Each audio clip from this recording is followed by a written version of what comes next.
ఆవిడ ఈ బైబిల్ చూపించి అందే, అమ్మా నాకు వెనక ముందు ఎవ్వరు లేరు, నా దేవుడే నా దిక్కు, నేను ఎక్కడికి వెళ్ళి వెతకలేను, అడగలేను, దేవుడిని పట్టుకుని చెప్తున్నానమ్మా, 24 గంటల టైం ఇవ్వు, రేపటి లోపల కట్టేస్తాను. మీరు ఎక్కడైనా చూసారా హాస్పిటల్లో డబ్బులు కట్టకుండా ముందు జాయిన్ చేసుకున్న వాళ్ళు ఎవరైనా చూసారా? ఆవిడ రిక్వెస్ట్ మేరకు పై డాక్టర్తో రిక్వెస్ట్ చేస్తే జాయిన్ చేసుకున్నాం. సరే, ట్రీట్మెంట్ జరుగుతూ ఉంది, చూస్తూ ఉన్నా. మొదటి గంట చూసా, ఆవిడ ఏం చేస్తుంది, ఎవరికైనా మెసేజ్లు పెడుతుందా, ఎవరికన్నా వాట్సాప్లో మెసేజ్ పెట్టి డబ్బులు ఏమన్నా డొనేషన్ లాగా గ్యాదర్ చేస్తేమో. మధ్యాహ్నం 11:30కు ఆ సమయంలో అడ్మిట్ చేశాం.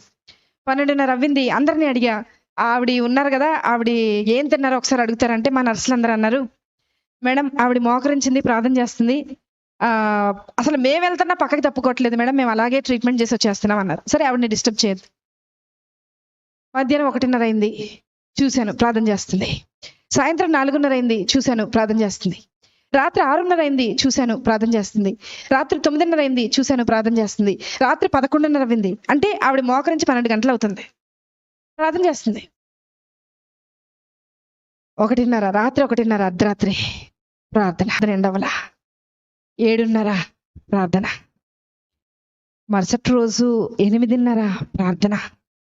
9 పైన డాక్టర్ అడిగారు, అమ్మా ఆవిడ బిల్ కట్టారా అని అడిగారు. నేను అన్నారు, మేడం యాక్చువల్గా ఈరోజు మా అమ్మగారు చనిపోయి 10 సంవత్సరాలు అవుతుందండి, ఈరోజు 10వ సంవత్సరం వర్ధంతి, వాళ్ళకి చెప్పేయండి మేడం, వాళ్ళకి ఫ్రీ ట్రీట్మెంట్ చేసేద్దాం, వాళ్ళ దగ్గర రూపాయి కూడా తీసుకోద్దాం. నేను వెళ్ళి లేపానావండి, లేపి తీసుకొచ్చాను. బిల్లు కట్టక్కర్లేదు నువ్వు అన్నా.